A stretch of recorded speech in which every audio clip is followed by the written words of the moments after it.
everybody. Welcome to Justice Served Daily. Glad to be back with everybody.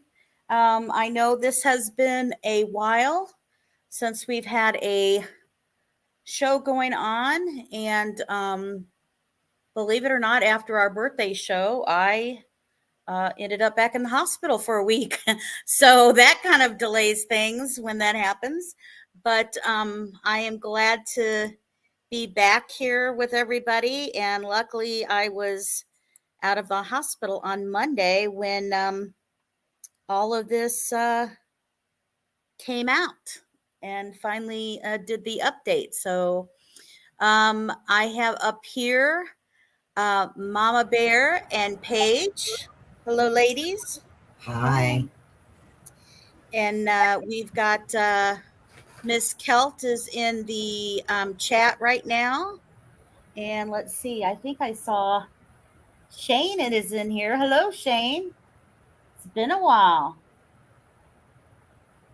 So, but yeah, we are glad to be here and share some info. Originally, we thought we would wait to see and have the prosecutors' response to all this, but there's kind of a lot for them to address. So To say the least. they may take a while with that, but so I'm gonna just pull up this screen that we had. Maybe. Let's see. If it wants to. Yeah. Maybe. There we go.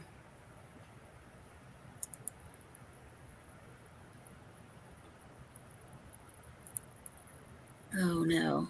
There we go. It's just a little behind JSD because it's, you've been gone for a little bit. Yeah, exactly. So. I'm definitely a little slower than I was before. So that's for sure. But yeah, so obviously a lot has happened. A lot of information has come out. And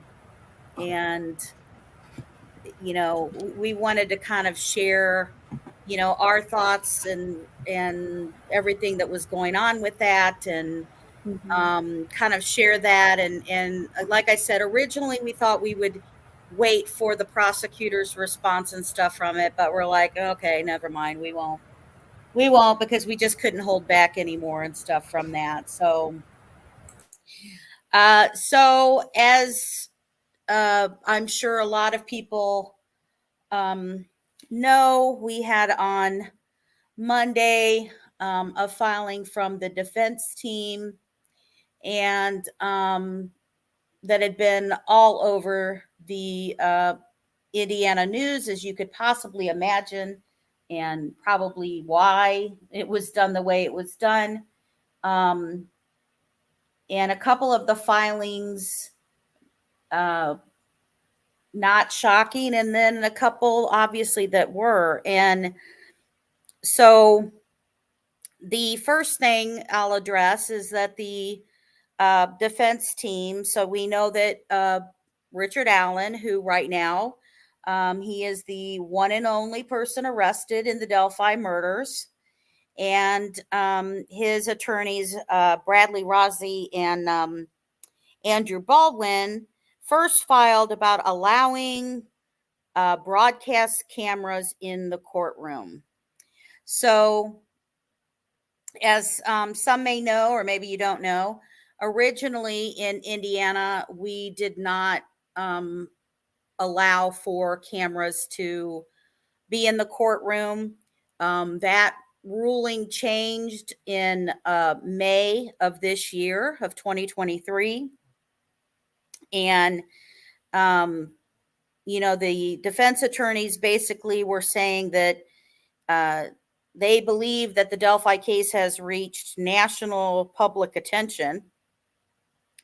What do you say to that, Miss Page? You think it's reached national attention? Wow. What do you guys think? I mean, Not with our If on panel you here. didn't know, Right, I- exactly. So, and I've known about this for a very long time, Yeah. Yes. as I'm sure many others do. Exactly. Exactly. And it's here's the thing. I to address that little piece first. I mean, I feel like a lot of our court system now in the United States has become so celebrity based. Yeah. Yeah. And, we have a lot of cases that played to the public. And when you think about Casey Anthony, when you think about O.J. Simpson, when you think about, cases like that, you have a lot of the defense team that likes for them to have the media there. And they want to play to that media and they want to play to the public. Yeah. So, Absolutely. and I kind of feel like really with Baldwin, that's kind of what his thing is. I feel like, in my opinion, he, the one reason that I think that the prosecutors and all of them asked for the gag order at the beginning, which, by the way, I hear an echo from somebody. I don't know where it's coming from, but Oh, I think I'm on mute everywhere. yeah, I can hear somebody when I talk. After I speak, I can hear it. I don't know can you guys hear that out there? The echo? It was Paige.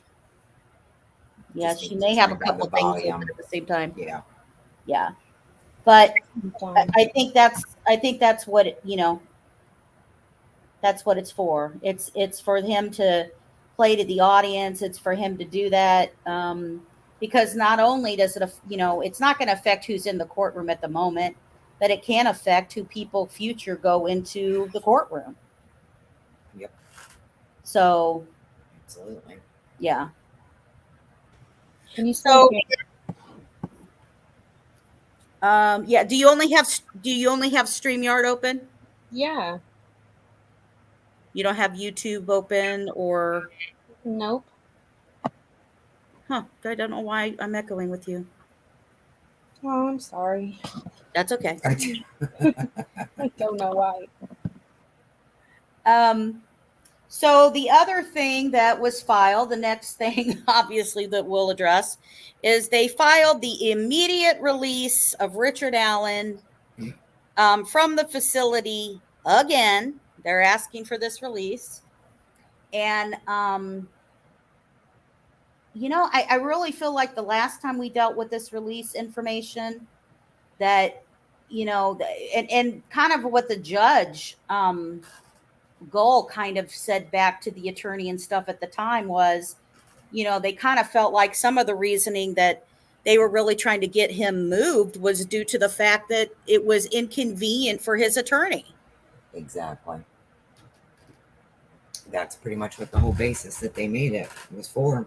Because he was really having to drive way out of where his office is located, hours to get there and stuff like that. But as we've discussed before, he knew that when he accepted the case, because it wasn't like Richard Allen was like moved later on after he accepted the case. Richard Allen was moved right away out of, Carroll County due to the fact of his safety and them saying that they couldn't. So because of that reason, they had went and had moved him to other facilities, and then moving him, to Westville, that hasn't changed. However, the reasoning for them to move him out of Westville has to kind of do with some of the other filing here, which is basically the defense team, in my opinion, went around the gag order. And although legally, the way they did this, they went around the gag order and they released information out to the general public prior to them picking a jury. and getting out to the public their alternate theory of ODINISM. So that's interesting. Before we dive deep into that, I'll just say what the other thing that was filed was that in addition for this immediate removal of him, a Frank's hearing is filed, and they want an immediate Frank's hearing, and the meaning of that is that that they're basically saying that they believe investigators withheld information from the judge. Now, that is not from Judge Gall. If you remember from the very beginning, the case was being handled by, I never can pronounce this right now, Diener, right? Deidener. I can spell it. I just can't freaking pronounce it half the time. And he was presented the information originally about the probable cause to be able to go to arrest Richard Allen. And so they're basically saying that it was, he was lied to with it, or basically like information was being withheld from the judge, and or they're basically saying it was they were intentionally lying to them in order to get the search warrant. Mm-hmm. And that search warrant then led to the arrest of Richard Allen himself. So,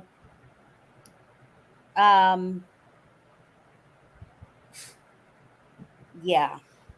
And part of the thing that I find interesting is that one of the pieces that they talk about is that the arrest was unconstitutional because they're saying that the police and the prosecutors left out information. Most important that the information they left out was about the ODINISM.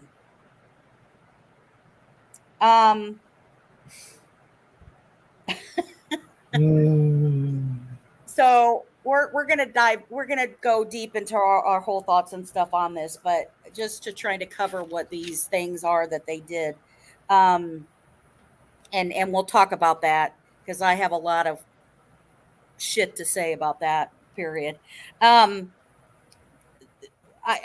other piece that I'll say again around the gag order of information that goes out, we know that there's information that, that can't go out because of the gag order. And we know that there's also information that police and people keep very close to vest because they don't want it out there, because it can also confirm if somebody's involved or knows details or information to about something. So in total discussed, the information about the crime scene details, about some of the crime scene details, I found to be totally disgusting. I found they used that to get around a gag order, to get information out of their own interpretation of what that is. And I think that was so harmful for the families for that to happen. Yeah. I'm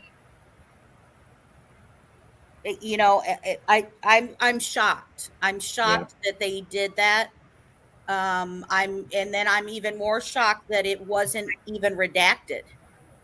Of information. I don't know if somebody screwed that piece up, but whether the actual details of that should have been redacted. Not that they can't say details of what they thought of things, but that doesn't mean they have to give out some of the information. Now, from very early in this case, we've heard about the information in this case. There's details that, if you followed the case for a very long time, you heard some of these things being leaked. You know that there was a relative who was part of the search team that found the girls, and some text messages that kind of went out there and then got pulled back of some details and stuff about the girls in that person's opinion. So, we've got all of that, and then, we've got the the attack of the search warrant is basically talking about Tony Liggett. And I got to say, I'm not surprised that's happening. I'm not surprised that they're attacking Tony Liggett at all. No. But they're also attacking, that he's lying about, witness statements and Richard Allen's statement and, all that kind of stuff. So, so that's kind of the main purpose of it. I want to share with everybody that as we go into our discussion on this right now, I don't want to be part of helping the defense team spread their stuff, their crap, their theory, their whatever. And I just want to say that because here's the thing. We do know that there will be a response from the prosecutor. But what everybody has to realize is that when the prosecutor and them come back out with a response, which is probably going to include a response from the jail, from the prison, it's going to include a response, I'm sure, from maybe even from Tony Liggett himself, who knows, but definitely from overall the prosecutor. But the one thing the prosecutor can't do, for example, is they can't, because they have to honor the gag order. There is no ifs, ands, or buts about it. So they can't turn around and say, okay, they said this evidence was there and it meant this, and that's wrong. It was really this. They can't do that, because then they're giving out details of a crime scene, and the prosecutor can't and won't do that, because that information and evidence is supposed to happen in the case. Exactly. They can say something to the effect of what they shared is misleading, what they said is their own interpretation, we don't agree with their interpretation, yada, yada, yada, yada. But they're not going to come out with something like the defense team came out with. And I would be surprised if they don't get a scolding that comes from the attorney judge themselves, and the judge. Yeah. So I'm sorry, JSD page. Yeah, I saw. Okay, sorry about that. Let me pop her there. There we go. Okay, hi guys. Sorry about that. No, that's all right. So let's go ahead and let's start getting into it about some of the stuff, ladies. So we talked about the them asking for the broadcasters, and we kind of said about that, whatever, if you want to add to any of that piece. But let's start getting into about the them talking about the facility, the ODISM tied to the facility to share with people, and kind of this a little bit to the theory and stuff here with our people. Right. Go on, Miss Page. I'll let you go first. Well, in terms of like the ODINISM, they claim that, there are people working in the same prison where Richard is, who had these badges on their uniform, to say that that is what they support and believe. Which they do use that in this document to state, that these types of people are working around Richard Allen. And I'm pretty sure they mentioned that at some point in 2017, apparently they were known to, some of them removed it from their uniform. I think they pointed that out.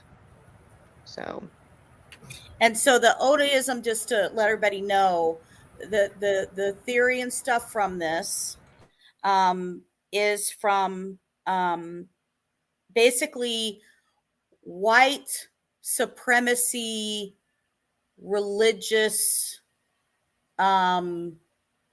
following that they're saying is apparent with the crime scene. And they're basically trying to name some people that basically Who they that know were to very like early support this. on. Were very Right. Yeah. early on looked at. This was early on 2017 Ron Logan time frame. Okay. And the reason that Yeah. it was is because we've got the Holder family, right? Who Abby had Yeah, a boy that she was dating. I don't know what you refer to as dating at age 13, but let's say dating, seeing whatever. And what they're claiming is that his father is the one who practiced this ODISM. And they're trying to say that this is directly also related to white supremacy. And because of that, they're trying to blame that the reason that what that happened to the girls was due to this, due to a boyfriend who was dating Abby, right? And this boyfriend who's dating Abby, Abby's mother was dating, they said, an African American man. And so, because she's dating an African American man, they're saying that's why the murders the happened. girls were murdered. And that it was basically, they're trying to say that the target is Abby because of this. Yeah. And so, what we do know is that the Holders' names were brought up very early in 2017. It's kind of like a reaction that people had about Ron Logan, but we all knew about Ron Logan's house being searched at the very beginning. Absolutely. But we didn't see the document until obviously the murder sheet dropped that information. Right. So the probable cause finally got released. And, you know, and it showed all of the reasons of what they searched for, why they searched for, which made sense, right? The girls were found on the edge of Ron Logan's property right there, out there, which butts up right against where the girls were murdered. It's right and there. he did lie about his location that day for other reasons, as we now know. But which he got arrested for.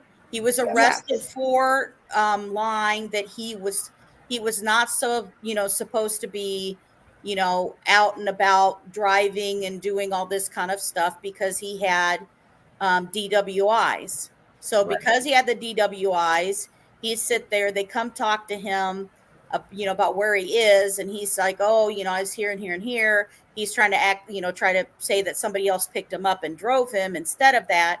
Well, since he violated that probation, he got arrested for that.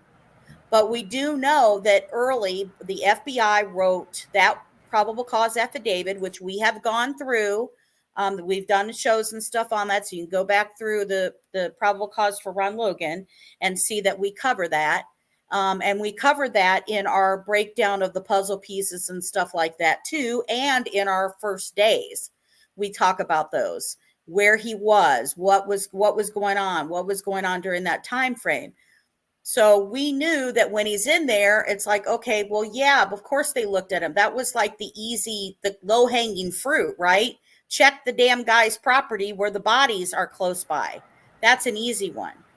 And then when you get to the Holders, though, I mean, I would argue that Abby's boyfriend was another easy person that they were looking at, because they were looking at who the girls were, knew the girls and who they were involved with and in talking to and all that kind of stuff.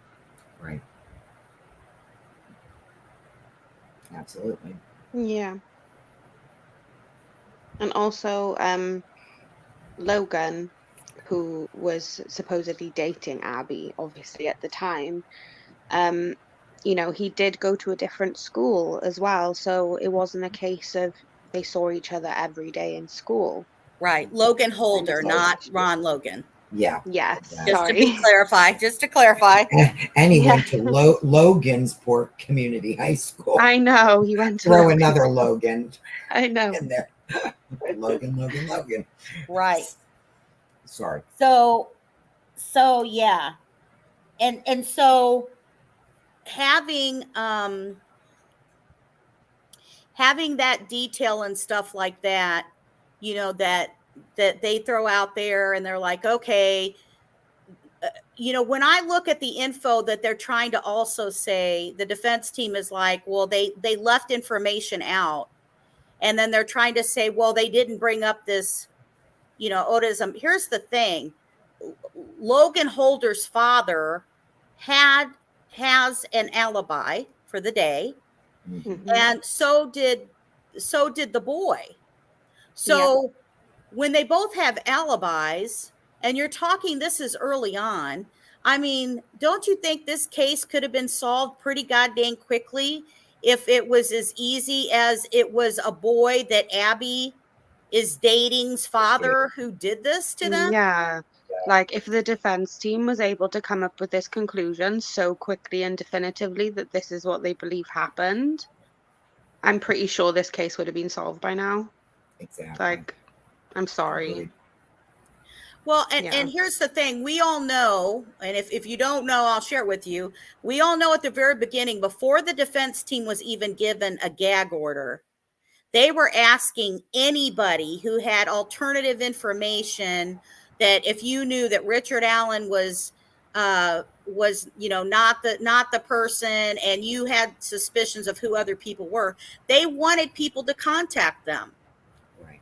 So people with there are other theories and other stuff that is going on about this case, you know, reached out to the defense team, and you know they have other people who's working that theory. So to be able to turn around and throw this theory out there in How front many of years people, later? especially people who don't know about Logan Holder and about him dating Abby, Mhm. you know, and then trying to say, you know, it's this, and I'm gonna slide us even more forward. Oh, hello, Miss Jinx. Oh, hi, Jinx. Hello, Jinx. I know, Jinx. I'm finally back live again. They All all this- missed you. Of course they did. I was down again. I had an emergency surgery, and I have to go back in a few weeks, but She because likes to keep I us even on our developed an toes. infection, so I'll need prayers. I'll let y'all know when that happens. But I made it through another one, unbelievable. But anyway, so let me move us towards the next kind of piece of this, and that is that and we have like a giant list of shit, guys, by the way, that we're like, we got to address this and this and this and this. So we may Yeah. jump around a little Shane? bit, but it's just because where my thought process goes. I just want to say Shane asked what age Logan was in 2017, and he was 16 at the time. So Abby was 13. Just so you know. Yep. So here goes the my thought and stuff on this. Again, the crime scene that's brought up, the crime scene that's talked about, the crime scene that some details that they gave out, again, in their interpretation of what they think stuff looks like, seems, or whatever. I think that the crime scene, even in their own description, does not match them saying that Abby was the target. In my opinion, and this is my reason why. My reason why is because they shared, and I'm trying to do this very delicately because we know that it's difficult with the graphic nature. We communicate with family. We communicate with the family. I have one that I do, and Yeah. Paige does as well. And we want to be as respectful as we can. Absolutely. And I'm just going to share delicately some details that was already released in that information. And basically, when they're trying to say that Abby was a targeted person, I argue the fact that I don't think the evidence supports that in even the way they described it. And here's why. Abby was dressed or redressed. I'm going to put it that way. And being fully clothed, being clear of blood from her clothing, allegedly. I'm going to use try to use allegedly as much as I can in here. Right. And her hands to be placed on her chest, bent at the arms, Almost in By prayer. the sides of her face. and she was placed, I feel, more respectfully than how Libby's body was left. Libby was found nude. Libby did have blood on her. She had blood on both hands, as they described, allegedly. So when you're trying to tell me that you're saying your theory is that this ODINISM white supremacy group is trying to target a child because her mother is dating somebody of another ethnic group, but yet she is the one who is possibly redressed in clothing, which it was in what we believe and we want to try to correct. They state that she was dressed in jeans and then in a sweatshirt that was Libby's. Yes. However, Mm-hmm. Libby was not wearing jeans. Right. No. Libby was wearing sweatpants. Yes. Exactly. With her tie-dye shirt that she had. Mm-hmm. Kelsey sweatshirt. Right. And remember the sweatshirts.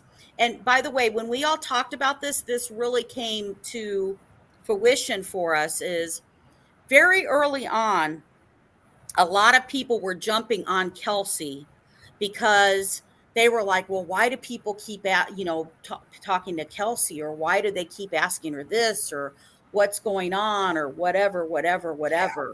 You know, it comes to more fruition for you when you think about that they are what the defense team is trying to say is that Abby was completely redressed in Libby's clothing. I argue the fact that that's not true because of the jeans. Exactly. Okay. And also the sweatshirt, they say redressed in Libby's sweatshirt. Libby didn't have her sweatshirt, she had Kelsey's. So did Abby. So was the sweatshirt Abby wearing the one she was given by Kelsey, or was it the one that Libby had on? Right. But the reason, so why was that important? So now it makes sense why they were trying to ask Kelsey, do you remember who took what sweatshirt? Do you remember what this was wearing, what that was, what they were wearing? Right. And let me say this, I just say, just this is not even as a mom, but just as a human being. If somebody asked you when somebody left the house exactly what they were what they were wearing, is it just me, or would you kind of freak out whether you paid enough attention that day or not to somebody, what they're wearing? Do you know what I mean? Yeah. There's a lot of parents that cannot remember that when they, have to say about their children going missing. They can't give things verbatim, Yeah, I mean, you got, like, if they tell you go look in the kid's room and what's not there, or what is, you know, Yeah, what like is what's the missing? If anything's missing. Right. right? I mean, I don't even know that I could do that. You know I what I'm couldn't saying? do that for myself. If someone told me to go into my bedroom and tell me what's missing, I probably couldn't do that either. If you It'd take ask me a me what while. I'm wearing, I still got to look down and see what color shorts I've got on, for God's Exactly. sakes. I mean, What I did don't know what what did the you hell wear I'm yesterday? wearing, Let me right? look in the dirty clothes, then I'll Right. tell you. I mean, it's So ridiculous. for them, when they kept asking Kelsey, that's why that was so important, and that they kept Exactly. talking to Kelsey to try to get her to remember, hey, what sweatshirt did you Mm-hmm. give her here? What did you give her here? It wasn't because of the, some people conspiracy theory, she really didn't drop them off and all this kind Yeah, of and she didn't bullshit. actually give them It wasn't about that. sweatshirts. Exactly. It I wasn't mean, about that. It was about to try to figure out, did they switch clothing of the kids? Did they Yeah. sit there and do it?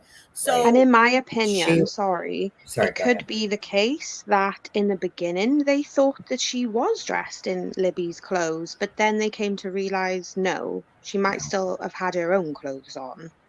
right, absolutely. And right, Kelsey was the last person that saw them. I mean, of course Yeah, they're and gonna she could go to her. identify which sweatshirt she gave to which girl, you know? Exactly. right, Exactly. right. So give me a And break. I mean, and originally that's kind of like even when they found them, right? Because when they found them, they had to call up because they first found a shoe. Right. And that shoe had to be identified, where they called up to where Kelsey was with her group that was searching.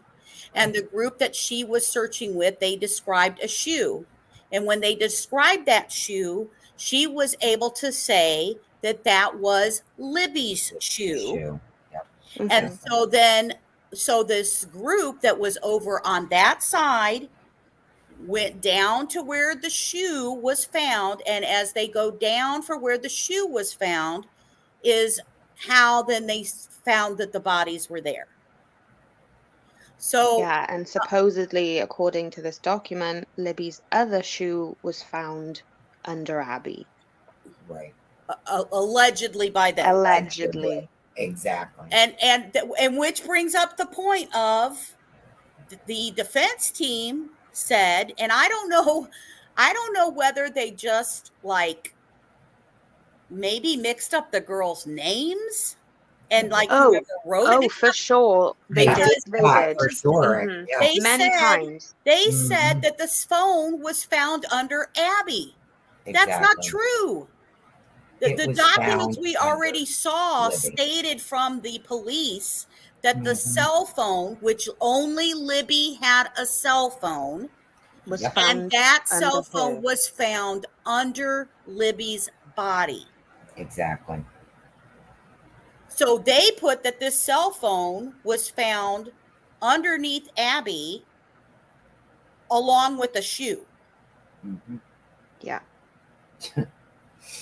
And apparently, the girls were strategically placed, like their bodies were staged. So if that is the case as well, I wonder how that phone would have stayed underneath Abby's legs, supposedly, Exactly. without them seeing it.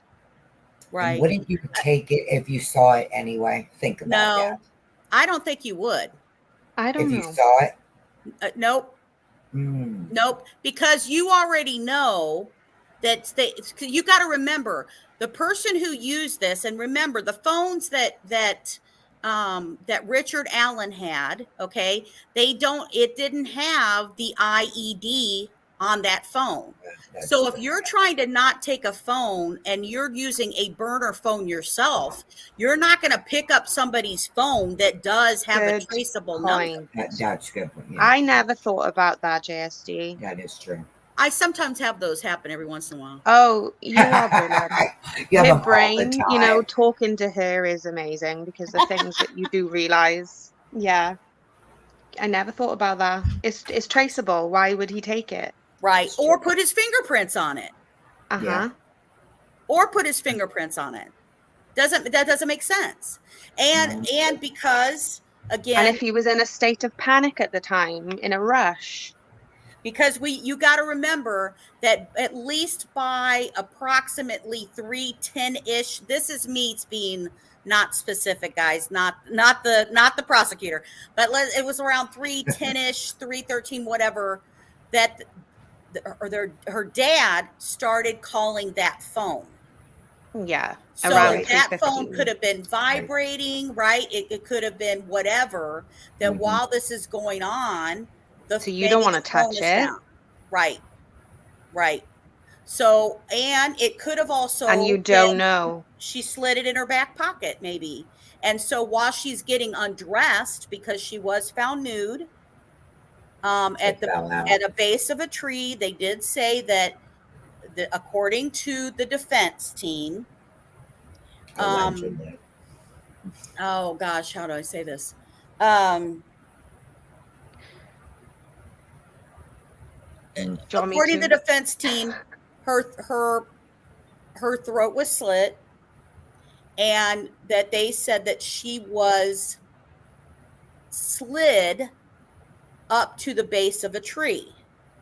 Mm-hmm. So she is nude, and we don't know whether they asked them to get nude first and then something happened, or afterwards. The only reason it makes me think that maybe she was undressed afterwards, as I thought about it, in my opinion, is because that would explain why the phone would be behind her. If I go to grab your jeans or your sweatpants or whatever, and you put your phone in your back pocket, and I start to slide your pants off, your cell phone could slide out of your pocket and end up on your back. Underneath you. Mm-hmm. And it's either that, or she purposely could have maybe had it in her hand, in her sweatshirt or something, and she purposely put it behind her. Or maybe, yeah, like maybe she noticed it kind of fall out and she hit it, Yep. With her body. Right. Right. I hate saying that. I know.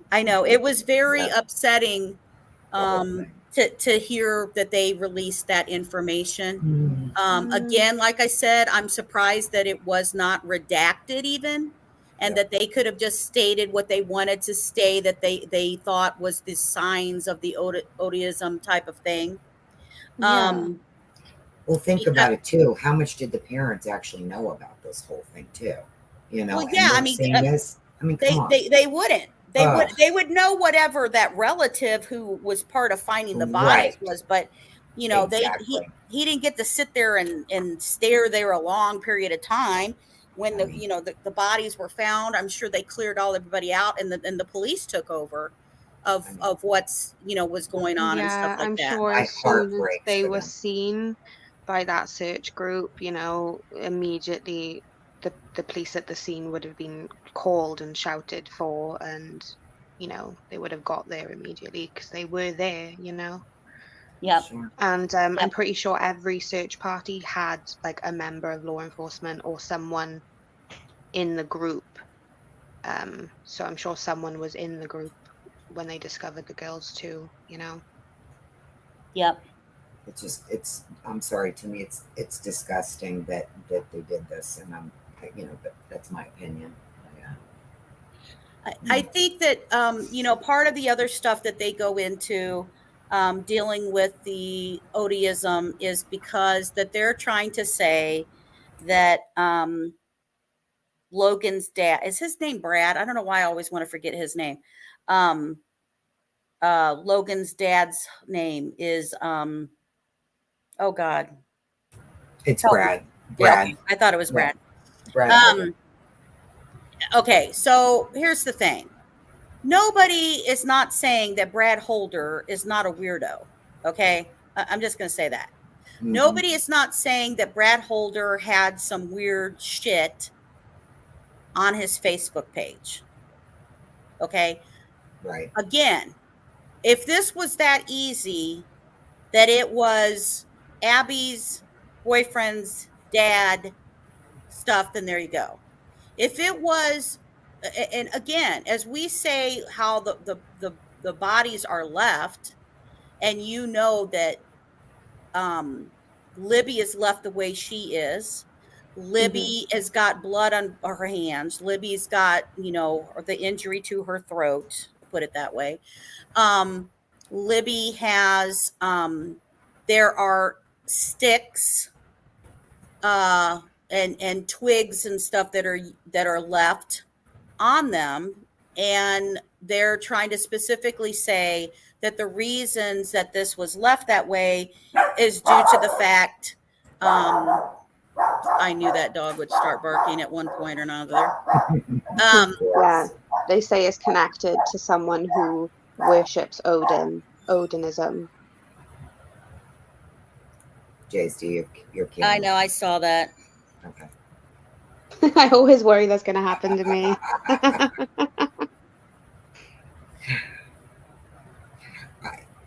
This whole thing is just. Sorry, guys.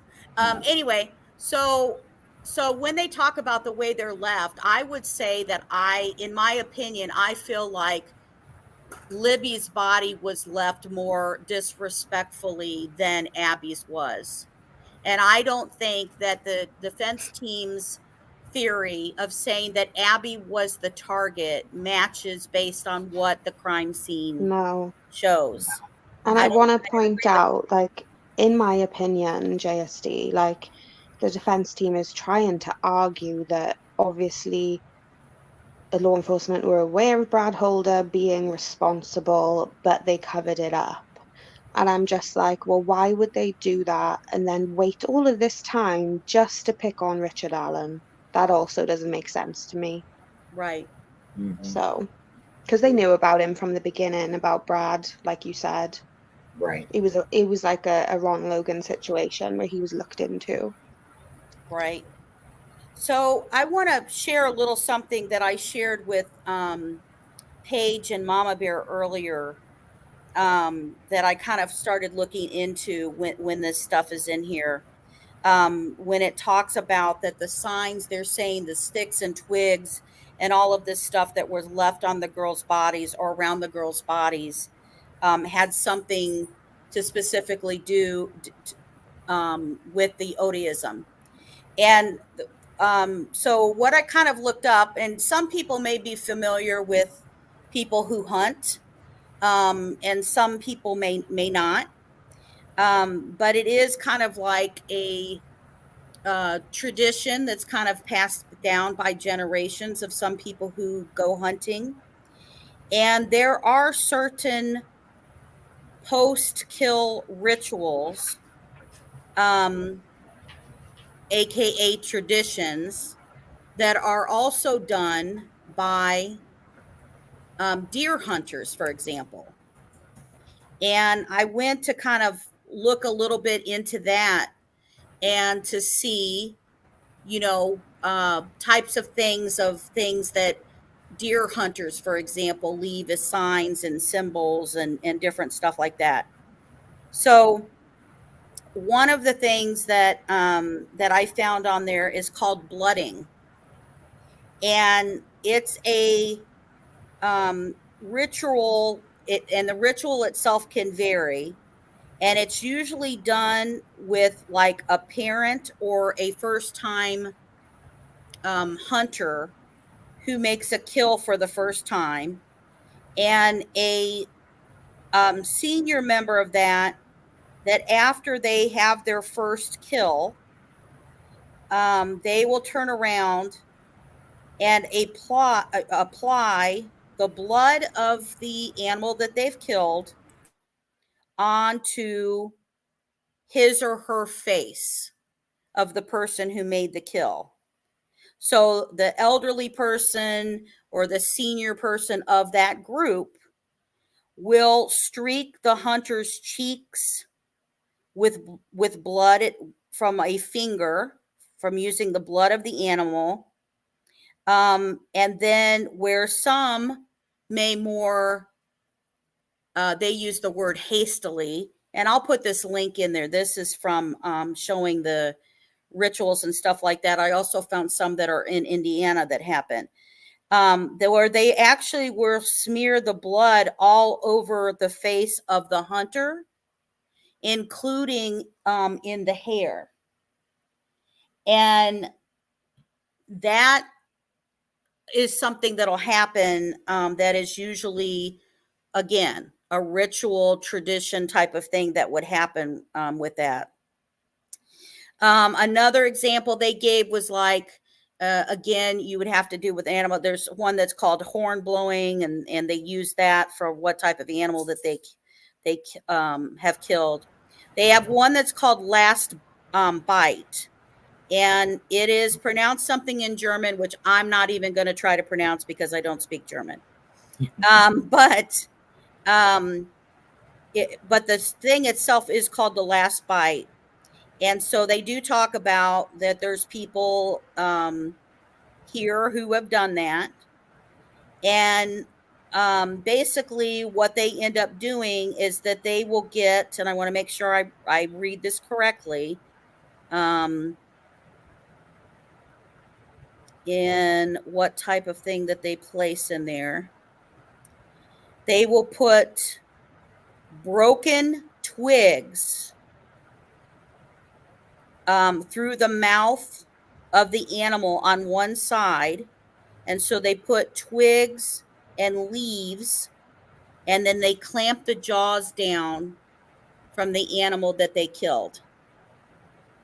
So that's another type of thing of them using twigs and stuff like that from it. There are some that actually use twigs and stuff like that that will symbolize and stuff on the deer itself. And so they have different practices and stuff like that that's in there. Then they have different stuff that's done because of, and the method of killing deer. Oh, yes. I don't want to forget that one. Thank Right. you. Did I skip over that? Let me look. I didn't think I did, but let me You had see. lots of notes, honey. Lots of notes. I know. I have a million pages of stuff in here. I can't tell you how many notebooks I have to buy every time I. This boy. is why I have a new laptop. Oh, here it goes. to Here it create goes. Loads Okay. of new folders. The That's other right. thing is, which is they talk about that it was decades ago, but some people still do it, even though they don't have to do it. After they've killed the animal, that the heart has stopped beating, but some of the people will still slit the throat of the deer.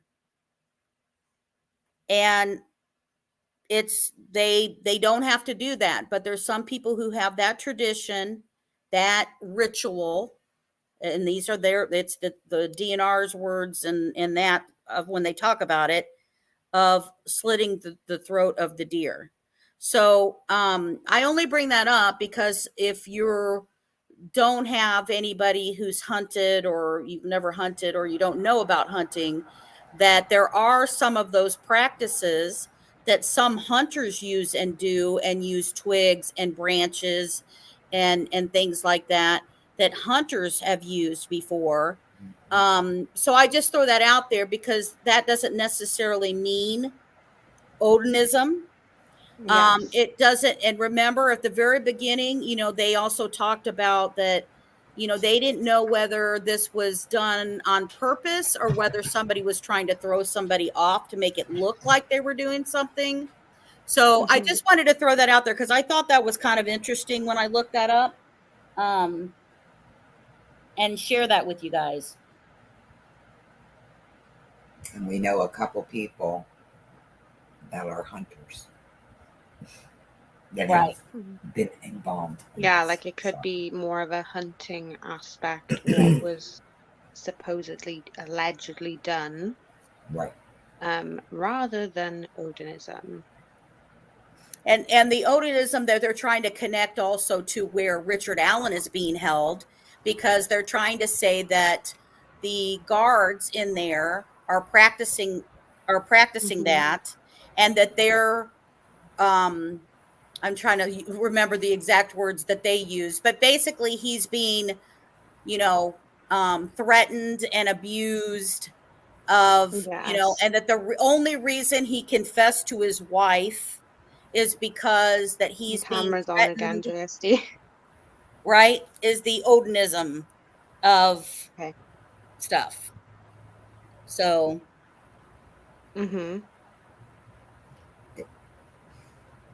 yeah, they basically, in this document, they claim that he's been threatened by these people who support Supposedly. Odinism, allegedly, and they threaten the lives of his family if he doesn't confess. Basically, Yes. that's right. what they allege. Exactly. All of a sudden. But then, wouldn't it be better to threaten him to confess in like a police setting rather than on the phone to his wife? And his mother. Yeah. Don't forget Mom.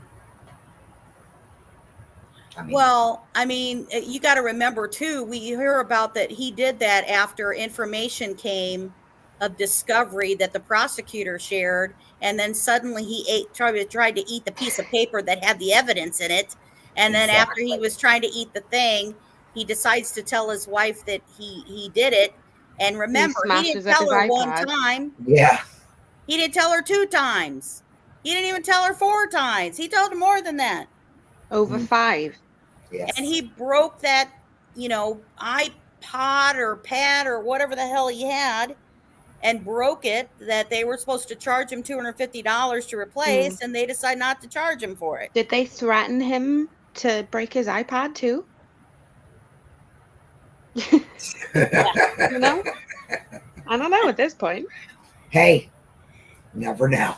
Were they in the room when he started eating the evidence? I just want to know that. Did they make him do it? Yeah. Oh, God. Sorry. Whatever. He's too much. Anyway. Yeah. Yes. Exactly. So, do you want to touch on what you said about with hunting and blooding? Oh, is that what it's called? Where you, the person of their first kill obviously has the blood of the animal on their face, right? And how that possibly relates to a witness statement. Correct. So one of the things that the defense team was trying to state, as you know, they're trying to accuse that Tony Liggett lied and was misstating information that witnesses said, as well as they're trying to say that what Richard Allen said, that they're even lying about that, right? Oh yeah, he when he arrived at the crime scene was actually when he left, apparently, allegedly. Right. Now, Okay. even though he stated the statement twice and confirmed it the second time when he got arrested. So, they were talking about that the witness, who everybody calls the witness Muddy and Bloody witness, right? The person who saw Muddy and Bloody, person walking down 300, and that they were like, oh, well, she really didn't say Muddy and Bloody, and she didn't really say this, and people were like also talking about. She just said Muddy, and Muddy, he was wearing a tan jacket, allegedly. Right. But in the document that we have all seen previous, her statement was that he was muddy and bloody. However, she thought he had just been in a fight. Right. Exactly. And what could that mean? Well, and that's when we started talking about that maybe it's not, when you're walking down the street, it's not that you're seeing blood on somebody's jacket, right? Or that you're seeing blood even on somebody's jeans. But when she makes a comment that somebody looks like that they were in a fight, does that mean, and again, I'm trying to be as gentle and delicate as I can, but when you talk about that Libby's hands are both bloody, right? They both had blood on it, which could be one of 2 things. This is total speculation, obviously. Yeah. But if this is a person who had his first kill and he's sitting here did that happen because there's two things, in my opinion, that could be why her hands are bloody. One could be that she is grabbing and covering her throat because of what just happened. The Right. other thing could be that her hands are put in that, and that those, because usually when they do the blooding for an animal, like an example that was given in things that they do, they use um like, for example, they gave an animal example that they use the tail, and they'll take the tail of this animal, and that they would use it, put it in the blood, and mark themselves with that, right? So On what their if face. and rub it across their face. So what if they use that to use Libby's hands to rub on his face? So when he's walking down 300 North, it isn't that they said they think the person's completely covered in blood. It's that the person, she says, she thinks they're in a fight, because maybe he can tell that the person's wet, or they've got a muddy clothes, but they have blood on their face, and that's why this Mhm. person thinks that they were in a fight. Yeah, like And that's just a theory. if it wasn't a large amount of blood, it was just some blood on their face, they could have thought, you know, they've been in a fight. They wouldn't really think too much of that situation. But if that person was covered in blood, that would be different, because you would wonder why and how someone is covered in that much blood. Correct. And you know, we've got to remember, I mean, we're only going off of what information we have. We don't know what has been revealed in discovery by the prosecutor. We don't know what additional stuff that has come out that they have.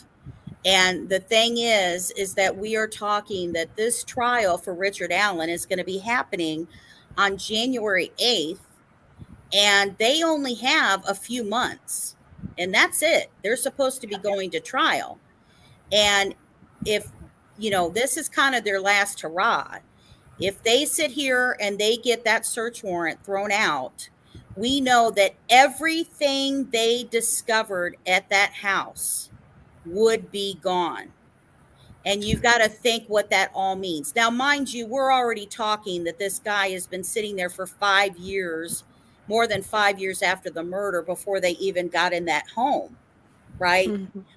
But he is sitting here, and they go in and they get to look at all of the phones that were there. They get to look at the laptop that's there.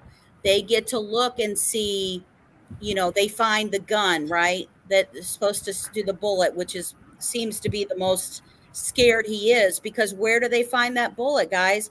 They find it between the girls' bodies. So when you talk about the girls' bodies set up the way they are, with the way they're left, the way that supposedly, these twigs and sticks and whatever are left on them, you got to think, well, how did a bullet then end up directly between both of them?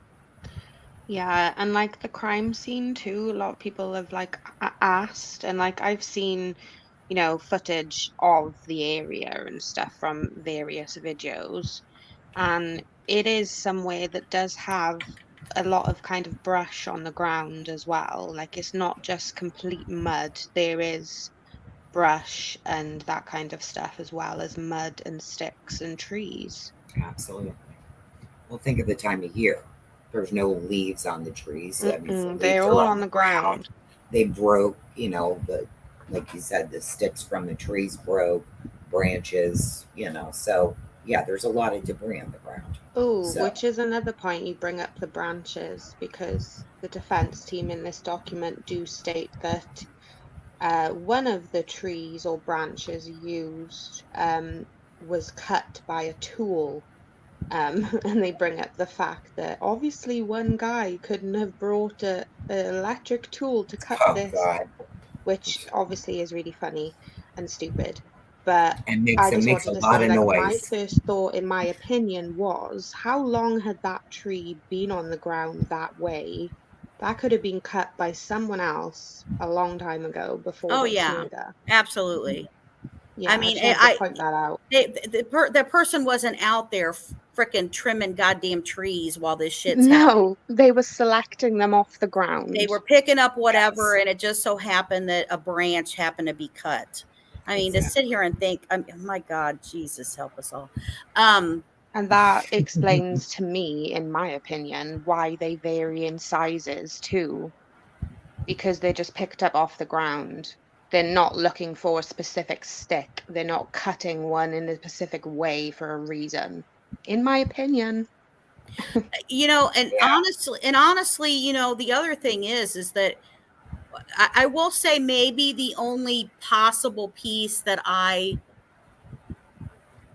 may agree with the defense a little bit on is that when you listen to everything that's supposed to be done from the time that the girls are taken from Yeah. off the trail, and then you listen to everything that happened, right?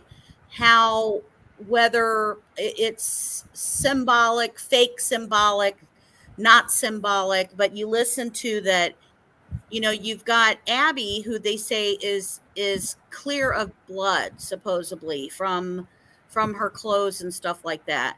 If she Yeah. doesn't have any blood on her, we obviously had a theory of how that could have been done. Now, maybe I should word it that way. That she would have not had anything on her. And that could have been that she was hung. I'll just put it that way, like Like a deer. like an animal would, like Exactly. a deer would when you have that happen. And so when you have that, Jinx is trying to get people employed in the chat here. Subaru is yeah, I know about the big strikes going on with Chrysler. I knew Chrysler Kokomo was looking to go under as a strike group if they didn't finish. But anyway, the theory of the possibility of two people does seem more plausible when you look at everything that's been Yeah, done. like we know the timeline, you know, of when he approached the girls. Yep. And when he left. Exactly. Yep. So everything the defense team are trying to point out, you know, like you said, the one thing I do agree with is I don't think it could be one person. No, I think we've always. Well, and do you want to bring up about the other evidence that they brought up that we haven't heard about? Which one? Come on, Give me more than that, brought it up a AFC. bunch of times. Which? The rope. Sorry. Oh, I'm sorry. Yeah. Yes. So another point that, you know, they did make in this document is they state that a yellow rope was found at the crime scene and it was taken into evidence, allegedly. That's what they claim, which is something I don't think anyone has heard before. Like, I've heard so many rumors and speculations about the crime scene, but I've never heard anyone mention rope. Yeah. So that's interesting as well. Is it, as in, if that's true, what was that used for? Right. Exactly.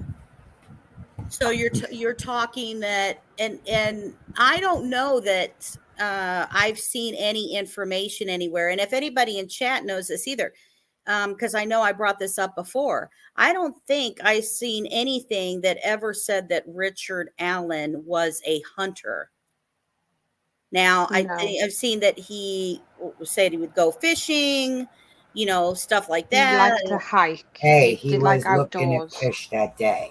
Come on. So, you know, but so when you're talking about that he shows up out there, so you know, I just have a hard time believing that he showed up on his own. He's like he showed up with a fucking game of Clue on him, right? He's got a gun, he's got a rope, he's got a knife, right? Yeah. I mean, all of that stuff together that he supposedly robbed. So he has a gun that he holds the girls up. He makes them get off the trail. He goes across the water. You know, And then he switches weapons. right, and you then he's mentioned. gonna. Go for a gun. Then he sits here and he has, if he does have that the girls are undressing, you know, or has one of undress, and then but then somehow he is able to do something that there's no blood that's left on Abby, but there is blood and on Libby, and both of them were cut on their necks, right? You know, so when you talk about that and there's nothing left on Abby, then you're talking about a total different technique and kill than what happened to Libby. So Yes. how did one separate man by himself do those types of things? I also want to bring this up as well in the most careful way I can, but they do state that even though the girls both had the same fatal wound on their neck that ultimately killed them, the one that Abby had was different because they believe, her death wouldn't have been as fast. So that is interesting as well, with there being no blood allegedly on her. And that does make me think two different people did that. One did one and the other did the other. Yep. Definitely think others were involved. Definitely. I don't think any of us have ever thought any differently. Am I right or wrong, guys? For me, it does. Oh, like in the beginning, like when I first learned of this case, I think a lot of people as well did think we were just looking for Bridge Guy. It was just a lone wolf who did this in the beginning. But after a while, I think a lot of our attention shifted to another person, or maybe more, Sure. but definitely more than one. The timeline, it's just for everything that was done and they're claiming was done too. I mean, allegedly, just in general, period, of what we know happened, it just. So I'm looking, Shane is asking about if there's 3,000 people for Delphi. Yes, that's true. And do you think the girls knew him or knew them? You know what? I think there's a possibility. We had some research that we were doing fairly on about different people who knew different people. And what's interesting is, I'll phrase it this way. A lot of people would look into to see if people would know each other as adults back and forth. Right. So let me throw this out there for you, people who like to look and search at stuff. And that is the other way that people can connect, and a lot of people connect, are through their children. Yes. And people don't pay attention to that. So, they'll find out where the adults graduated from and where the adults went to this, that, and the other, but they don't go and look. Their kids. The connection between the children of different families. Yeah. So,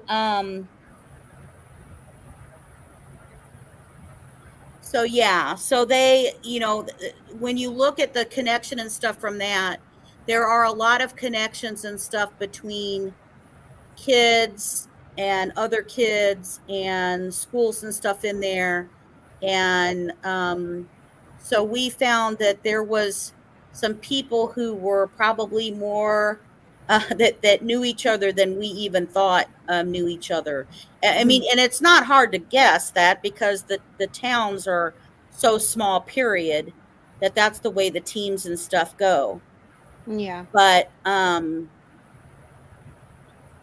yeah. So we found some connections. Yeah. Yeah. that. So I do believe, in my opinion, I think that it is a possibility that Abby could have recognized Richard Allen. I'll just put it that way. Yes. And the only reason why I think that possibly wasn't mentioned in the audio that Libby took was due to a face covering. Yep. Correct. Yep. Yep. Absolutely. And So- maybe, unfortunately, once that face covering was removed. And I just Yeah. want to say as well, in my opinion, I also don't believe that Richard Allen went there knowing Abby would be there. No, I think Abby Right. was, I don't think Abby was the target. I think Abby wasn't supposed to be there. I think the setup from it was to meet Libby, Mm-hmm. in my opinion. And I think that Abby was not supposed to, Unexpected. not supposed to have anything happen to her. I think that's why her body seems to have left with regret. I think why it shows, like we hear a lot about serial killers who turn around and when something happens, they'll have regret from something they do. So you'll hear about them, like cover up the body, right? They'll cover it with a blanket or they'll cover to hide the face because they can't look at what they've done. Exactly. Especially in circumstances of it being a woman or a child. Right. Mm-hmm. Yep. Very true. And we still can't, also just throw away the fact that, we know that she was connecting with Anthony Shots. Yeah, that one. That's it. You I mean, can't just throw how that can away. you bring that up and then that means nothing at this point? Really? Mm-hmm. Like, that's really hard for me to swallow. Well, I don't think you can ignore it. I don't think you can turn around It's and say that all impossible. these coincidences happened at the same time. Mm-hmm. Right? Exactly. I don't think you can turn around and say, well, it's a coincidence that, that here that we have a Anthony Shot speaking to the girls the night before. We have an Anthony Shot speaking to them that morning.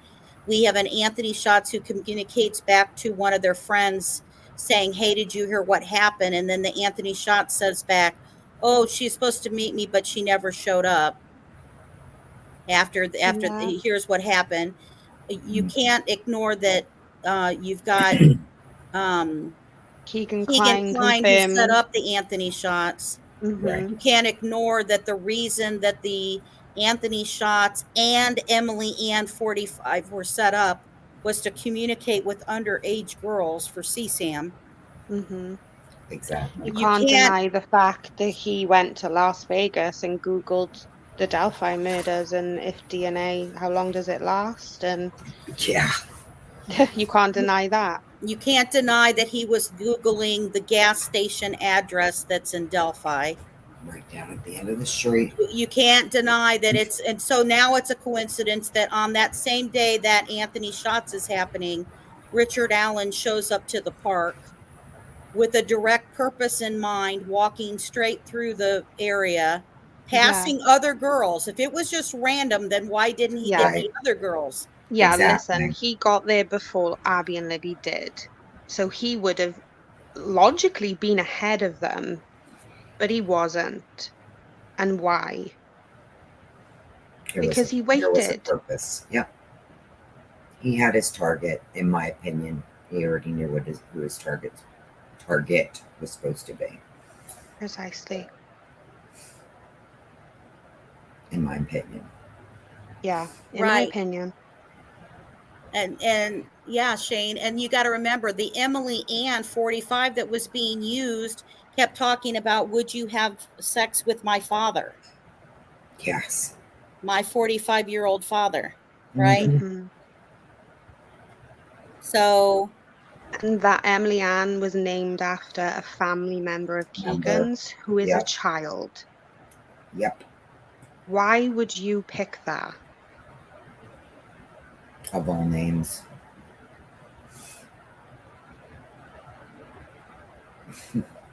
Yeah. So I mean, so when you think of that, you're going to think of the coincidence that Richard Allen happened to be there, but that it wasn't him. That Keegan Klein set up Anthony Schatz. Anthony Schatz is talking to the girls the same day, and that's not connected. And there, you everybody has to remember the defense team is to throw everything off of in there. They're not going to turn around. Their job isn't to sit here and Yeah. to tell you the truth about stuff. Their job is to get their client off.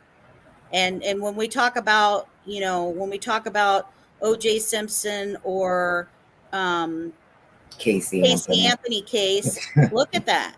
I mean, my God, look at those cases and what happened to those cases. And that throwing everything at the Casey wall Anthony and see threw what me for a sticks. loop. I couldn't even believe that she did. And look at the stories that Casey Anthony's defense team brought up. Absolutely. Yep.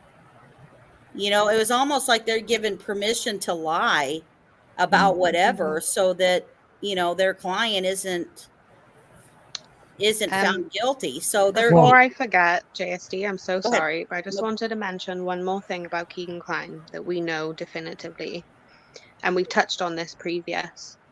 In the interview transcripts that he had with law enforcement, they say that they know there's an Anthony Schatz money account going to Libby. Right. So that's another thing you can't deny. That's another connection he has. Yep. Very true. Yep. And all of these are coincidence? Well, that's what they want. The defense wants everybody to believe, especially with this. I'm sorry. And another thing I have to say about this. Yeah. I could have written this better than they did. I mean, seriously. It is written. Digital said 1 is a coincidence, 2 is a clue, and 3 is a map. Yeah, no kidding. Precisely. But I mean, really, reading this, guys, I mean, don't you agree? It's yeah, like you mentioned in the beginning, JSD, right? There's multiple occasions in this document where they misname the girls. So they say that, the boy who was dating Abby, they actually say he was dating Libby in one part. There's actually a part in it where they say that Abby is dressed in Libby's clothes, but it's actually Abby's clothes that have no blood. So again, is that a typo? We don't know. There's multiple occasions where they say things wrong and things don't make sense. Well, then you didn't proofread well, this very well at all. I'm sorry, because it's horrible. I know, like I went back. CJK says listening and agrees with the panel. Well, CJK, we love your opinion then. I'm just oh, she ain't biased. Not at all. Not at all. I mean, it's like you were saying though, JSD, at the beginning. I'm really anxious to hear the other side, the response to this. As you said, they can't get into it too much because obviously, per the gag order, they can't respond. Not like this. Yeah, I mean, they're not going to be able to respond in detail. I think it took a while because they have to see how they can do. I am sure there's probably a complaint that's filed against the defense team for releasing the details of the crime scene. All of you guys know from following true crime that one of the big things that they keep out there, that most every single scene,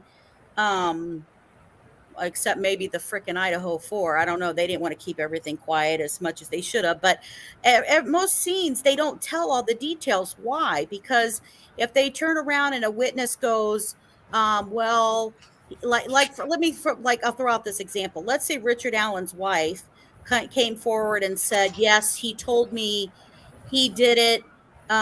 way back when. Okay, well, what did he tell you? And then if he sat here and goes, well, yes, I left sticks that were like this. I left her with her hand pointing up, her right hand up towards the base of the tree. One had Which we need to clothing, get. one We need to get to the didn't. letter F. Let's not forget about that. I did this, and this. Then guess what? They know that details that wasn't released to the public. So that's how they make sure that somebody is that only the murderer would know certain details. Now, Right. Again, they are interpreting what they want to interpret from those details. Mm-hmm. But come on. Well, a part that gets me too is part 5, where it says specifically Richard Allen has no ties to the ODINISM or any religious cult and has no ties to the crime scene. Well, And how isn't do they that know this? just- Is because what he told them? Okay. I mean, No, really. they specifically say you won't find this kind of stuff on any hard drives, on anything Yeah. like that. And I'm like, Okay. well, what will we find on there, though? Yeah, But exactly. well, but remember, they're trying to say that in advance. They're trying to say that that's not what led them to the warrant. Yes. Right? They're trying to be like, none of this led you to the warrant. Yeah, they're saying Right. these murders were done by these people because of Odinism, and Right. Richard Allen has got nothing He to has do no with Odinism. ties. So it's obviously not him. So the reason they arrested him and searched his property is completely unjust. So I will say that maybe possibly that they did reveal something to us, which was we did a video that that I had looked at the Orion system that was used for cases and other cases in Indianapolis and in Indiana. The DC sniper case, the April Tinsley case out of Fort Wayne, Indiana, those types of things that use the Orion system. And the one thing the defense team did say was that Dan Doolin, they're saying, misput the information, right? They put instead of his Richard Allen's last name, they put Allen's street name as his last name. Yeah. So it was Whitman. misfiled. Mm-hmm. So that is interesting for 2 reasons, right? If that's true. Mm-hmm.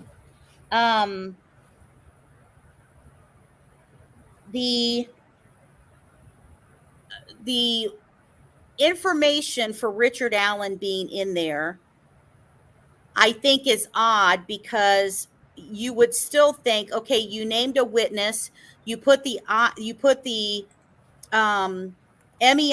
of the telephone number of that person in there, but why would his last name make you still not find him? That doesn't make sense. Because, and I had somebody ask me this, and let me address this too, since I just thought about it. When you put the stuff in the Orion system, no matter what, you're not just putting potential people who could have committed the murders in Orion system. You are putting all information and details about the case in the system. So no matter what, that's in there. That information is all in there. It has witnesses. It has when things happen. It has, everything. Because I mean, like, even the system itself, is used when they have to manage like events or anything like that as a whole, like something large that the departments have to use. So when they have it, all details and stuff are in there. So it's a little odd to me that they say that Dan Doolin mislabeled Richard Allen's name, and that Richard Allen's name was somehow put as the street, because it wouldn't matter what his name is, to be honest with you. It would matter that this is a person who is stating that they were there during the time frame of the girls. One of the things the defense team is trying to say now supposedly, is that Richard Allen was gone way before the girls were murdered, and that he had left, like around what was it, like 1:15? 1:20, Yeah, that he was gone and he was out when of that's court. actually the time that he arrived. Right. And he did not just make this statement once. He made the statement twice. And if Yeah, they've anybody, got a paper statement of the time, and then he did an interview later on confirming the same time. Same time. exactly. Mm-hmm. And he placed himself there during that same time frame. So there were two things that we saw this on. The first one that we saw was the actual snapshot clip from almost like a screenshot is the best way I can describe it, in the probable cause affidavit that they put, where Dan Dolan had written out what was it that Richard Allen told him, that when he was there, the time frame he was there, what he was doing. What he was Remember, doing. he says, I saw the girls, right? He saw those three girls that he's saying that Yeah. he saw you walk by. He goes, well, I really didn't pay that attention, but he He did say that described their one hair girl had colors, brown I think. hair. Right. Yeah. Right. He That's can it. say the brown hair. I argue the fact that the only reason he ended up coming forward and saying anything is because he knows he was seen. He was seen. He had to sit there and come forward. And it could so have been a tiny bit of conscience that maybe he needed to say something, but not everything. well, but that's why he was listed as just a witness, as just a person that happened to be there Exactly. at that time. Yeah. Because he's going, oh, I didn't see that. Well, yeah, I did see those three girls. Why did he say that? Because he knew that those three girls were going to say they saw him. They saw And they him. did. Right. So he had to say that they saw him. So he's And like, he was oh there. yeah, I saw Yeah. those girls. Well, guess what? Those girls see him at a time he's saying he was gone. That doesn't make sense. Does not make any sense whatsoever. So the girls see him, he's walking farther, and he's sitting here, and he's also saying, oh, well, yeah, I was walking here. I didn't notice the cars that were parked in this area because, I was looking at the stock ticker on my phone. Because obviously he's a big investor, right? Because that's why he lives in a mansion in Delphi, Indiana, right? Because he's on the stock ticker. He's looking at that. Well, Then if he he was sits there so and good talks. at that, why did he need a public defender? Just asking. He goes out on the actual bridge. He says he's down and he's looking at fish, right? 80 feet up in the air. He's looking at fish and stuff in there. Give me a break. Give me a break. So now the defense team is trying to say, oh, well, you had no reason. Unconstitutionally, you went and searched his house. Well, no, they didn't. I would agree with them if they said that if Tony Leggett went out and they found that damn thing and they found it immediately and they ran out there and they went and asked for a search warrant and searched his house, I would agree with them. Except for the fact they found this clue on September 13th, I believe is the date. They found it in September. The judge deemed it so. The judge signed it, Exactly. and I'm sorry, but I don't believe, the falsifying part and lying to the judge. Well, and October is when they waited till October before they went to his house. But what did they do before that? They pulled him in a room. They pulled his wife in a room. They're questioning both of them. What does Richard Allen do during that time? Richard Allen confirms his story. He confirms exactly his story about what time he was out there. He confirms what the hell he's wearing. And he confirms the vehicle that he parks at, which he's not calling it the PCA building. He's calling it the Farmers Building. Exactly. he puts himself there for everything out of his own mouth. Nobody else said it but him. So. But you don't Yeah, see any of Aries, that. I I wanted to agree. make a point about that comment though. Hold on.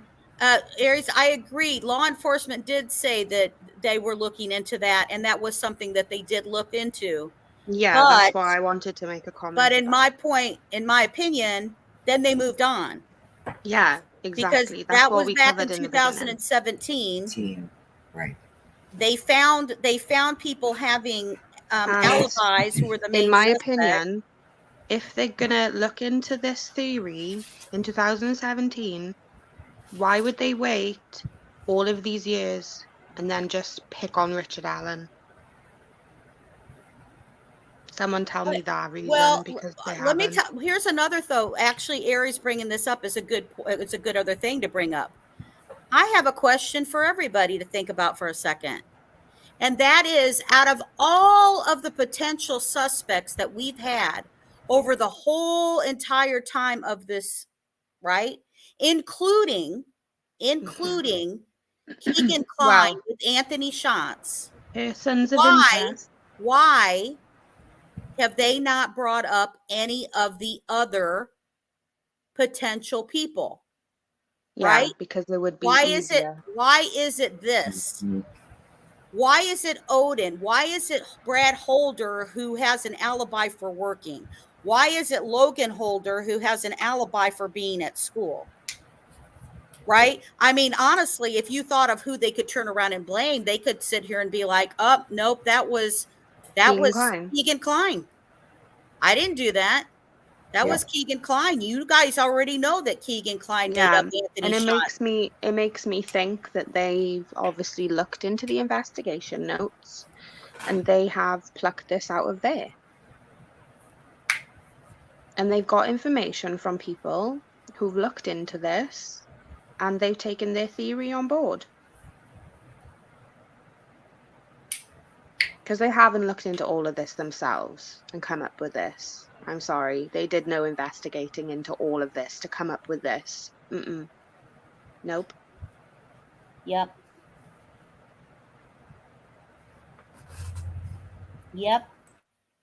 And you know what? You could even argue the fact that maybe he's not bringing up Keegan Klein because he was using the Anthony Shots. Because, I mean, they're going to know. And let me bring up something as a reminder to everybody, too, by the way.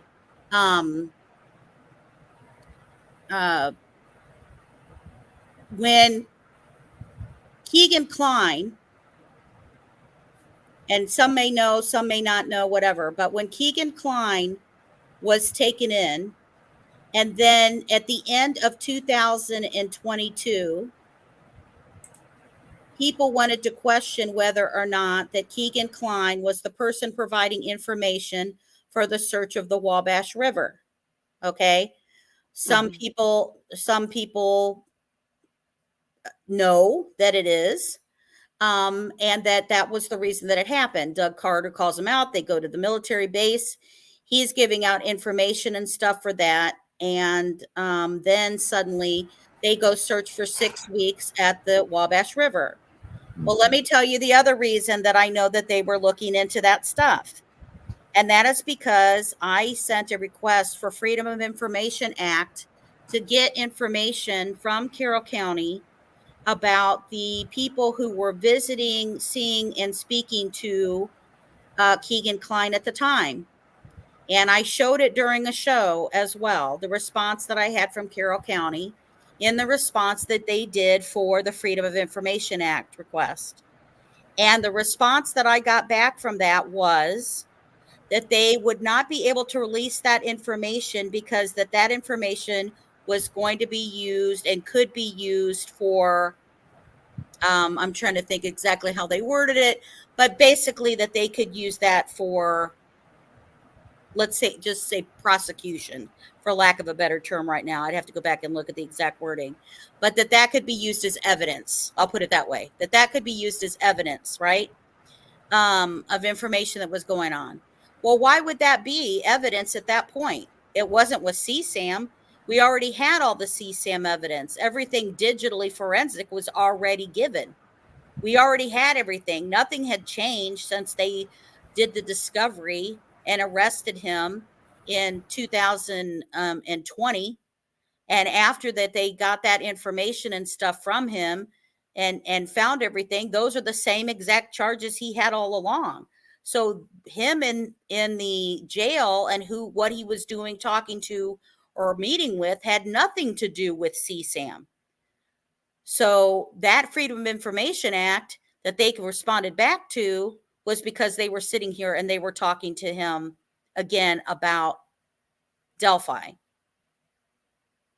And that they were not believing what he was in Delphi, and whatever he told them for Delphi, they also didn't believe and were not going to buy into it, because whatever he was saying would be found in the Wabash River, they didn't find, and it did not collaborate whatever he was telling them.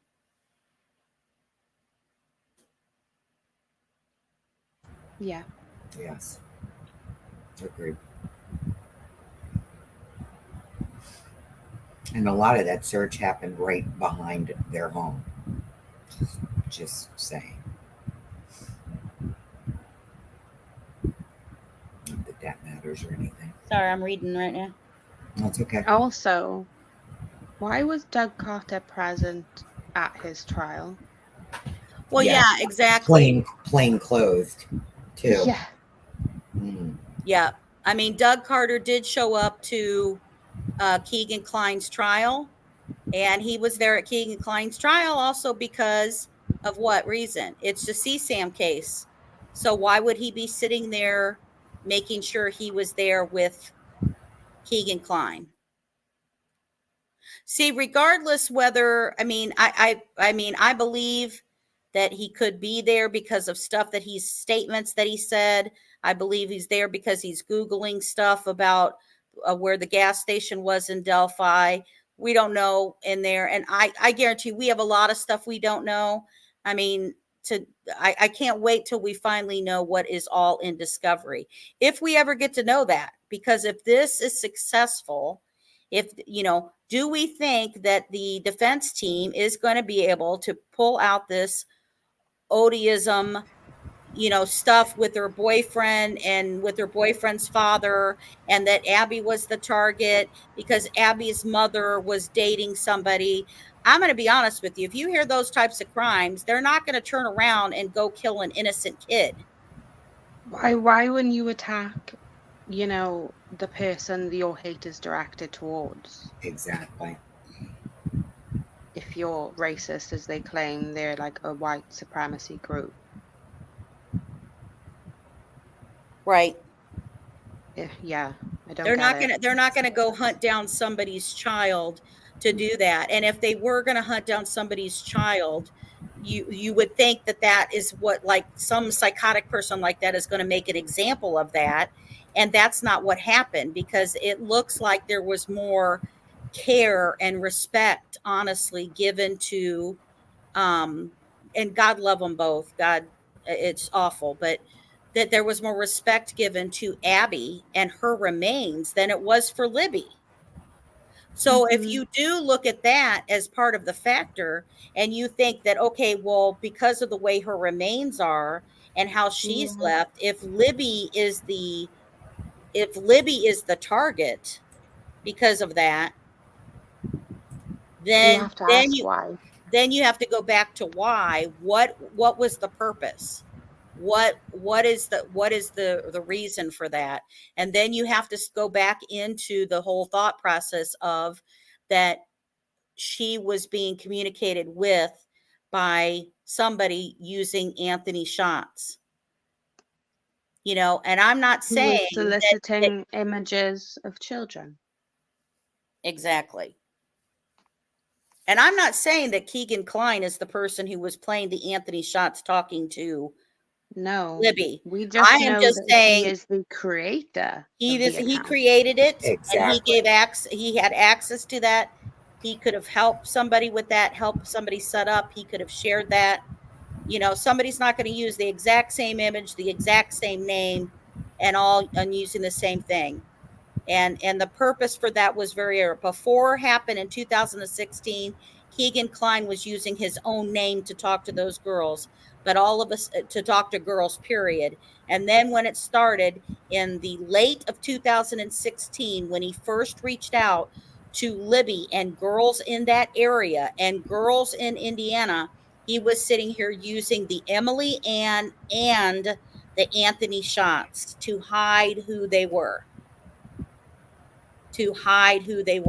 And whoever was using Emily Ann, that Emily Ann was talking to somebody and trying to convince them to speak and law enforcement. have sex with their father, which is supposed to be a 45-year-old Law man. enforcement do state that they believe that's two people communicating, just by the language used and the different types of communication.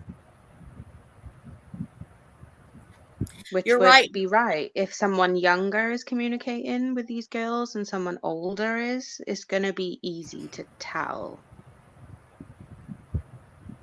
Aries, I agree with you. I am very anxious to hear about that. I just think that there is so much that was piled in all of it that the prosecution is going to be very detailed in what their response is going to be, right? They're going to have to answer for the prison issue, right? They're going to have to answer for the statement of the evidence. I mean, because basically they're accusing them too, right? They're accusing the prosecutors of withholding information. And here's the other theory. They're saying that, oh, well, they should have included ODISM in the information that they gave Judge Diener, right? They're saying they should have included that. Well, where does that line cross? Like, when do they stop providing the other alternatives that they looked into over the 5 years, right? I mean, do they have to list every single one of the other theories and the other people? Yeah, and it's because ODINISM's got nothing to do with Richard Allen, which I agree with, the defense say. That's why it's not mentioned, by law enforcement, because that was looked into before, not connected. Richard Allen was later connected, though. That's why he was arrested. Yeah, Samantha. I mean, honestly, obviously, Tony Kline would have been the age of who the person speaking as Emily Ann was trying to say for her to have the girls to have sex with. I'm pretty sure, wasn't it like 47? Something like that. Yeah, he was in his 40s. Emily Ann was asking, will you have sex with them? But, and here's the thing. Here's the thing about that too. I mean, you've got to think that they could, if prosecutors supposed to name all the other theories, then you're going to name Keegan Kline. You're going to name the guy from Colorado. Remember the hatchet guy from Colorado in the woods? You're going to say Ron Logan. Oh, I forgot. Ron Logan was back there. I mean, you're talking all the way back to 2017. So, you know what I mean? And they've had all of these and nothing has come from it. And they were checking Ron Logan back in 2017. They had all that info. I mean, think about it. The other thing that they said in the probable cause affidavit for Ron Logan is that there was so much blood at the scene that there was no way that the person who committed the crimes would walk away without any blood on them whatsoever. Mm-hmm. Which could also mean a second person, because if Richard Allen wasn't seen covered in blood. Thank you, Daniel Nation. Who was? Yep, Daniel Nation. I mean, then we've got Chadwell. Remember Chadwell from James Lafayette? Bryan Chadwell. Mm-hmm. Yep. I mean, that's a murderer. I'm sure. Come on. I mean, there were tons. Garrett. Yeah. Garrett was out there, right? Yeah, Garrett Gates. Yeah. I mean, so at what point does the prosecution not say about other theories? You know what I mean? Like when do you cut that off? I mean, that's like turning around. If you got a trial and they it took them 10 years to solve the crime. Do they have to list every single thing that they ever thought that was in there? And especially something that they obviously moved past.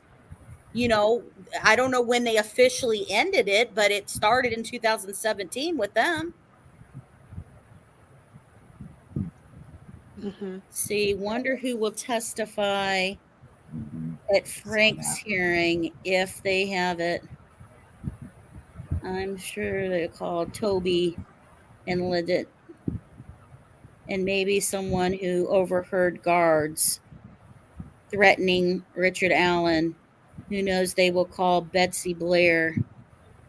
Yeah, I think it's going to be pretty easy for them to confirm one way or the other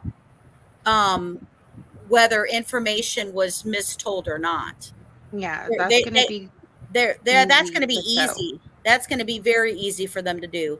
They're going to have the statements from them. The whole ODINISM, and if there are guards who support it and have been threatening Richard, I'm sure that's going to be easy to prove. Right. But them trying to say, I'm talking though too about the people when they say, you know, the person who said, I saw their muddy witness and bloody. statement is correct. Right. Yeah. And I saw this person at this time, and I saw this person at this time. And here's the other thing, guys. I will say one thing that I think is kind of out there crazy, which I always wondered about, was think about all the vehicles that were out there that were not parked next to the park. They were parked out near where the CPA building was. There were lots of vehicles that were out there parked. One being a purple vehicle. Just saying. Sorry. So, you know, you've got the, you know, the different vehicles and stuff that are seen out there. And that again can lead to there could be more than one person out there, and maybe another vehicle sitting out there waiting for that person.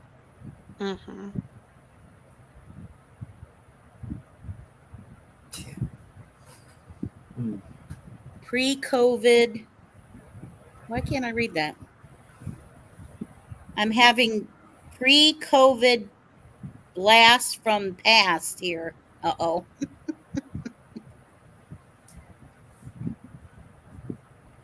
Yeah, I think that there's a lot. I mean, on our list, ladies, was there anything that we missed on there? I know we had a lot of stuff on that.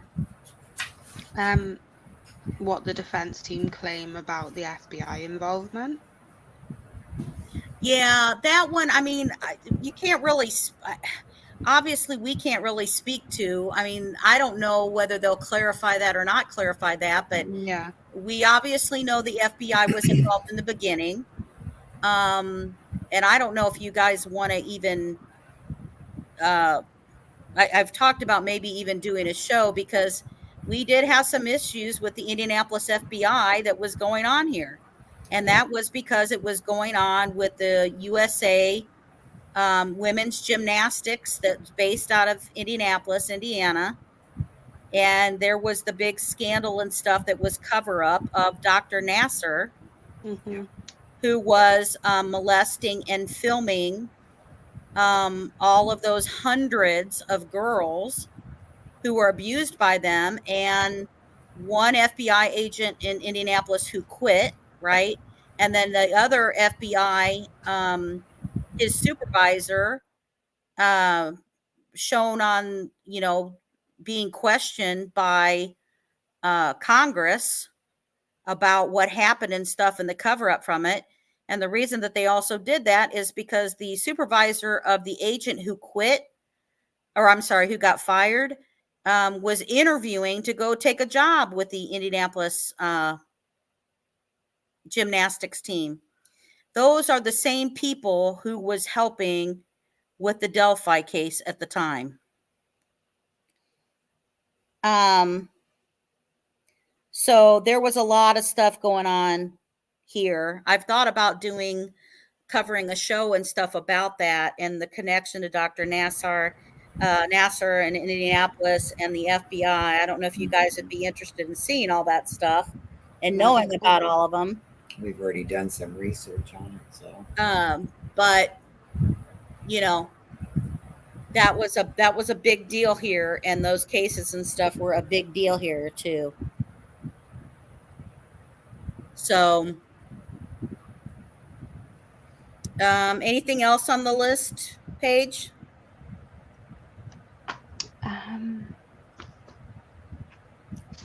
Let me have a. I want to make sure we don't forget, because otherwise we'll go like, "Oh my God, we forgot We to forgot bring that. I know.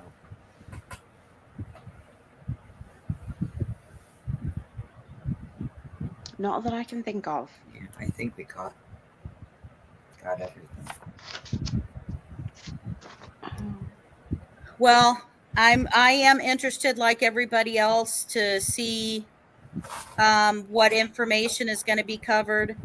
I did think about going ahead and maybe just doing a separate video of just reading through all of the defense team's information, and then once we receive the prosecution's information, then do a video of going through that. I don't know if you guys would be interested in that or not, chat. Because the defense team's filings are like 130 some plus pages. But if you guys would want to hear that and can go through the different categories and stuff of it, that's something I can do for that case as well. So, but you know, you guys let me know if that's something that you would be interested in having done for you guys to be able to access easily. So, well, ladies, I think we covered everything we needed to cover on that. So, and I appreciate both of you being up here. Thank you. Thank you for having us. We just couldn't wait any longer. We're like, we've been waiting forever for the prosecution's response. We can't do it anymore. It's like it's killing us. We wanted to just share that. And we know that everybody has, you know, theories, and, you know, after this long of a time, especially if you've been watching the case, you know, especially from the beginning, you know, everybody kind of has their thoughts and theories and stuff like that. You know, and we're just sharing, you know, kind of our opinion. I mean, there is some things, you know, like uncertain things that we agree with each other or don't agree with each other, you know, and don't agree with each other. We disagree all the time. Absolutely. But not odds. Yeah. No. But yeah. So, you know, and we respect that. We know everybody has different opinions and stuff of all of that.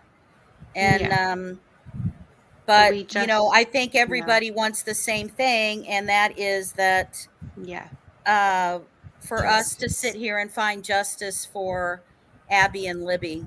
Absolutely. And I just hope that nobody screwed something up so bad that valuable evidence is going to be thrown out, is going to be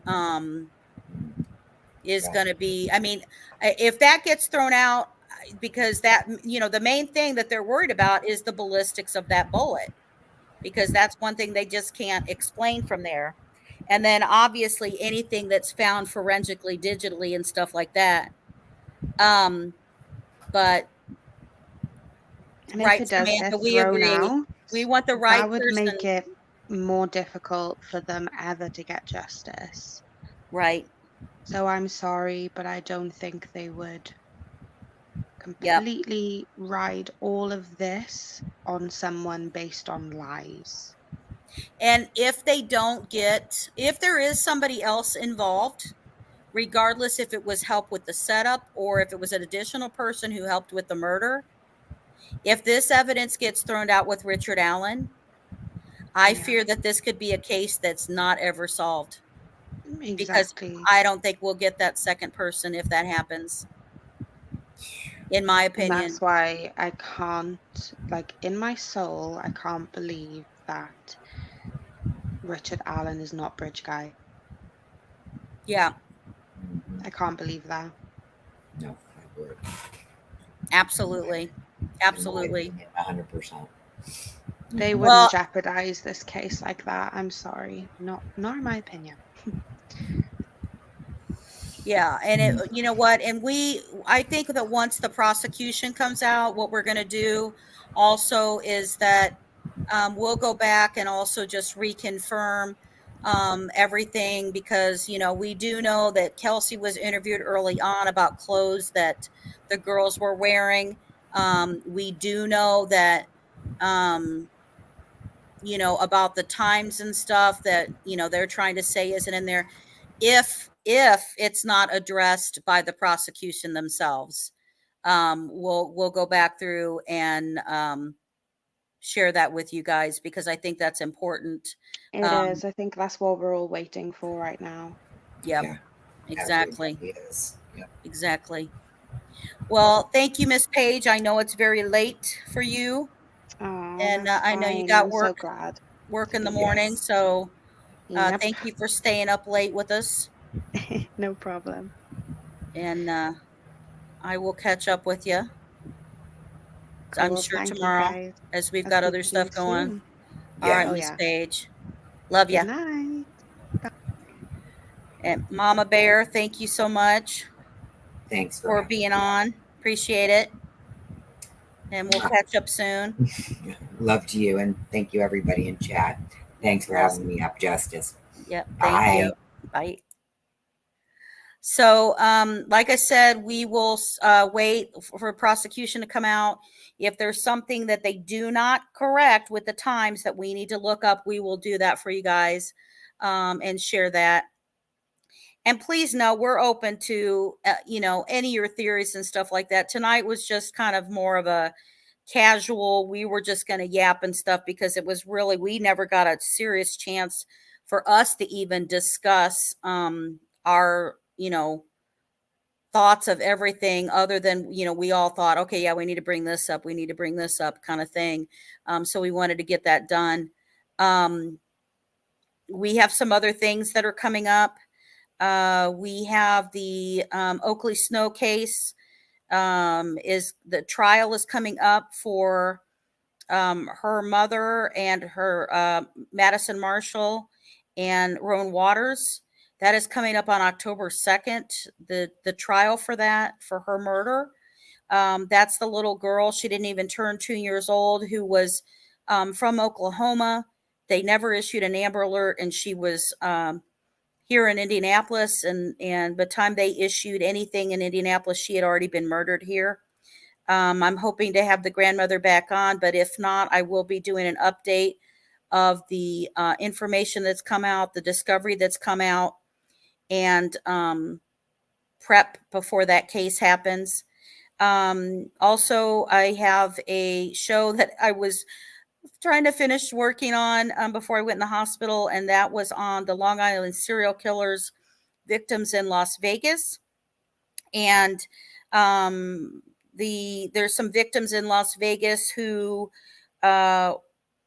also originally connected to the thought of another serial killer. So because of that, you know how that goes. Then I, dived into that to kind of share details with you about that one. So we'll be going over that case. Also, I'm working with Darren. Investigates. We have a case that we're working out of a missing young woman from Indianapolis, and we are doing work on that case and stuff with him. So we will be bringing information and stuff for that, and help that we need to get the word out about her case. And also, there was someone who made contact with me about a little girl who was murdered in the northern part of Indiana, who was autistic. And I had someone reach out about help with that case. So we have a lot of work to do. I can't say how much I appreciate you guys coming in here and supporting the channel, and supporting my dream to do this. I'm not a monetized channel. I only try to do it to try to get more of the word out about cases and to help people while I can and when I can. And your support and your being subs and stuff here means so much to me, and they make me feel good about what I'm trying to do and that type of thing. And I get to meet great people like you guys who care about cases and are here for all of that. So but I've got a lot of that's going to come up. I'm hoping that I'll have some of this stuff this next weekend, and obviously with the prosecution drop that'll probably be happening soon. That's a lot of work going on. So